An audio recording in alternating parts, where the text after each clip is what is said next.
हम डिस्कस करते हैं बहुत इंपॉर्टेंट टॉपिक जो है एसे राइटिंग। सीएसएस इम्तिहान और पीएमएस के लिए एसे का बहुत इंपॉर्टेंट जो है पोर्शन जो है कंसीडर किया जाता है। तो इस ऐसे बैच की जो है स्टार्ट मैंने 27th ऑफ दिस सितंबर जो है बैच का किया है। Those students who are interested to join this batch can contact through this given number 0311288840 WhatsApp कीजिए, हम आपके साथ डिटेल्स शेयर करेंगे।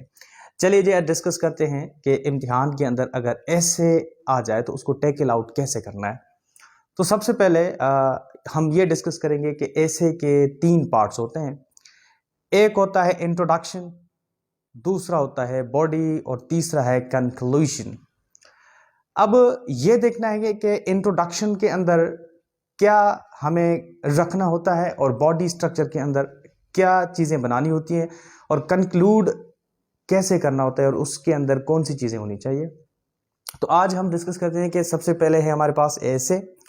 तो ऐसे के 3 पार्ट्स होते हैं, एक है इंट्रोडक्शन और दूसरा है बॉडी और नंबर तीसरा है कंक्लूजन। तो उससे पहले हम ये करते हैं कि इंट्रोडक्शन को डिफाइन करते हैं कि इंट्रोडक्शन के अंदर हमने कौन सी चीजें फोकस करनी है ऐसे राइटिंग में। तो सबसे पहले इंट्रोडक्शन के अंदर जो पहला सेंटेंस होता है वो आपका होना चाहिए अटेंशन कैचर। अब ये अटेंशन कैचर क्या होता है? अटेंशन कैचर जो है रिलेटेड टू टॉपिक जो आपको गिवन होता है, जो पेपर सेटर आपको इम्तिहान के अंदर टॉपिक देता है, उसके मुतालिक जो है आपने पहला सेंटेंस अटेंशन कैचर के साथ स्टार्ट करना है। अटेंशन कैचर क्या होता है? आपका कोटेशन हो जाता है, कोई एनेक्डोट हो जाता है, कोई मैक्सिम हो जाता है। जैसे कि हम कहते हैं कि एरिस्टोटल का लेते हैं, man is a social animal. अब ये बिलोंग करता है मैन की जो रिलेशन है इंसान ज़ात के साथ वो क्या है? सोशल है। तो अगर आप इस तरह से स्टार्ट करते हैं तो कोटेशन हो गया, और कोई एनेक्डोट मैक्सिम से आप स्टार्ट करते हैं या कोई जनरल स्टेटमेंट बना लेते हैं। उसके बाद इंट्रोडक्शन के अंदर क्या होता है? थीसिस स्टेटमेंट होता है। अब ये थीसिस स्टेटमेंट हम सेपरेट लेक्चर लेंगे इनका, लेकिन बताता यही साथ साथ चलूं कि थीसिस स्टेटमेंट क्या है। थीसिस स्टेटमेंट ऐसे स्ट्रक्चर के अंदर जो हमें टॉपिक दिया जाता है उसके मुतालिक हमें या तो अग्री करना होता है या तो डिसअग्री करना होता है। फॉर एग्जाम्पल हमारे पास एक टॉपिक है, global warming is a myth और रियलिटी। अब स्टेटमेंट जो इम्तिहान में जो दी गई है वो है मिथ और रियलिटी। अब इसके अंदर आर का ऑप्शन है, तो हमने ये देखना है कि हमने वन साइडेड होना है, या तो हमने मिथ को डिफाइन करना है या तो हमने रियलिटी को डिफाइन करना है पूरे एसे के अंदर। और आप कहते हो कि ग्लोबल वार्मिंग जो है मिथ है, तो आपकी थीसिस स्टेटमेंट मिथ के मुतालिक होगी। अगर आप कहते हो कि रियलिटी है तो thesis statement must be reality के मुतालिक होना चाहिए। उसके बाद आपका डायरेक्शन जो है ऐसे के अंदर मिल जाता है कि आपने इस तरह जो है पूरे ऐसे को स्ट्रक्चर करना है। उसके बाद प्रीव्यू होता है। अब प्रीव्यू क्या होता है, इसके लिए भी हमने अलग पूरा जो है लेक्चर कंडक्ट करना है। अब हमने क्या किया है कि एक टॉपिक उठाई है और उसको जो है मैंने आउटलाइन के फॉर्म में स्ट्रक्चर किया है। अब ये कैसे इम्तिहान के अंदर ऐसे अगर इस तरह का आ जाए, जैसे कि लास्ट टाइम जो है एक ऐसे आया है, classrooms decide the future of nation. अब क्लासरूम जो है फ्यूचर कैसे डिसाइड करते हैं किसी नेशन का? अब सबसे पहले आपको ये मतलब है कि क्वेश्चन दिया गया है, आपने अग्री करना है या डिसअग्री करना है। अगर आप अग्री करते हो तो वो है आपका थीसिस स्टेटमेंट, अगर डिसअग्री करते हो कि क्लासरूम नहीं करता तो वो आपका भी थीसिस स्टेटमेंट है। अब अगर कहते हो कि थीसिस स्टेटमेंट आपकी जो है अग्री के साथ है, classroom decide the future of nation. अब देखिए क्लासरूम के जरिए हमें क्या मिलता है नेशन को? क्लासरूम्स में हमें विजनरी लीडर्स मिलते हैं, विजनरी पॉलिटिक्स मिलते हैं, राइट्स एंड रॉन्ग का पता चल जाता है, हमें बहुत जो है बड़ी प्रोडक्ट्स मिलती हैं नेशनल लेवल पे। हम जो है डिप्लोमेट्स को जो एम्बेसडर्स होते हैं वो क्रिएट करते हैं क्लासरूम के जरिए, और हम अपने ओपिनियन थॉट्स को एक प्लेटफॉर्म मिल जाता है, हम क्लासरूम के अंदर ये कम्युनिकेट करते हैं। इसी के साथ साथ ये होता है क्लासरूम का करेक्टर, यानी कि रोल बिल्डिंग नेशन। तो आज हमने ये टॉपिक लिया है एसएनसी। अब हमारे पास फॉर एग्जांपल एक टॉपिक है एसएनसी, सिंगल नेशनल करिकुलम, जो कि अब का बहुत बड़ा बर्निंग इशू है पाकिस्तान के अंदर, जो प्रोविंस का आपस में डिसहार्मनी का सेंस बढ़ता जा रहा है। SNC challenges and way forward. अब ऑप्शन के अंदर आया है एंड, तो हमने दोनों को अलग अलग डिस्कस करना है, चैलेंजेस को और वे फॉरवर्ड को। अब एसएनसी सिंगल नेशनल करिकुलम। अब इंट्रोडक्शन के अंदर आपने क्या रखना है? अब इंट्रोडक्शन के अंदर आपने सबसे पहले ये रखना है the structure of the education system of Pakistan. जैसे कि हमारा पाकिस्तान का एजुकेशन सिस्टम जो है वो 3 ब्रॉड कैटेगरीज के अंदर डिवाइडेड है, मदरसाज, प्राइवेट एंड पब्लिक सेक्टर के अंदर।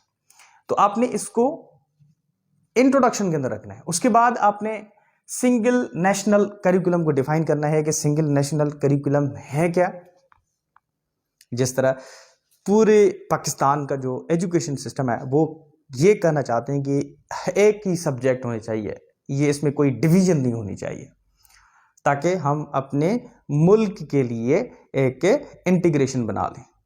उसके बाद आपका टॉपिक है इंट्रोडक्शन के अंदर होना चाहिए objectives of the single national curriculum.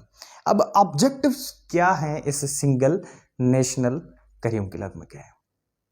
उसके बाद हम बढ़ते हैं चैलेंजेस। अब ये जो चैलेंजेस है ये है आपका टॉपिक, आई मीन के ये मेन हेडर है, उसके सब टॉपिक्स यहाँ पर मैंने डिस्कस किए हैं 1 by 1। हाँ, आपने क्या करना है कि चैलेंजेस के अंदर जो ये 1 by 1 आपने अलग अलग ये जो हेडर बनाए हैं, आपने हर एक हेडर पे एक डिटेल्ड पैराग्राफ बनाना है, ताकि आपके पैराग्राफ अब बॉडी की तरफ बढ़ते जा रहे हैं। और आपने सिर्फ और सिर्फ डिस्कस करना है एक टॉपिक पे, एक जो आपके पैराग्राफ के अंदर है। उसके बाद चैलेंज दूसरा क्या है, the dearth of trend teachers. Trend teachers हमारे पास मौजूद नहीं है। उसके बाद possible disharmony between centre and provinces.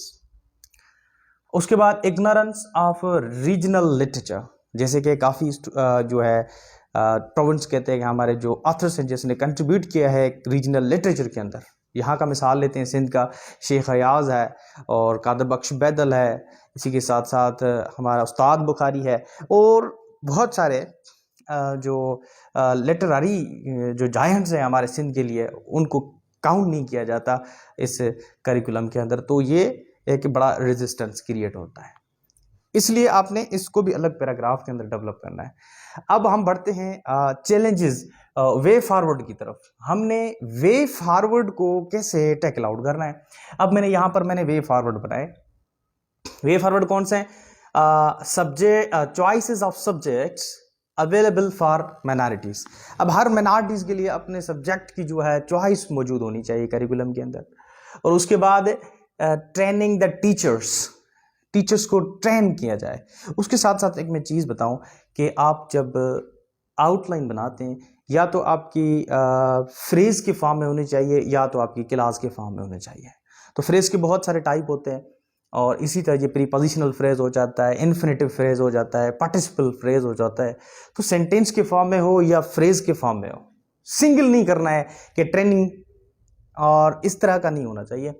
उसके बाद bringing all the out of school children to school. सारे जो स्कूल में नहीं पढ़ते बच्चे बाहर हैं स्कूल से, उनको लेकर आना है। फिर special attention must be paid to women education. ये भी एक फॉरवर्ड वे फॉरवर्ड है। वे फॉरवर्ड का मतलब है कि सलूशन क्या होना चाहिए, सलूशन। उसके बाद consent of all religious parties to get, consent होना चाहिए इनका सबका। कंसेंट मैंने 2 बार लगा लिया। Consent of all religious parties to get, यानी कि to implement curriculum, to get curriculum, यानी कि इम्प्लीमेंट करिकुलम। उसके बाद कंक्लूड करना है। तो ये सारे जो मैंने बुलेट पॉइंट्स बनाई हैं, इनका अलग अलग एक एक पैराग्राफ बनना चाहिए, और आपका ये पूरा ऐसे जो है बन जाता है। तो those students who are willing to join this batch can contact through given number and we shall give all efforts to build your essay writing. Thank you so much for watching this video.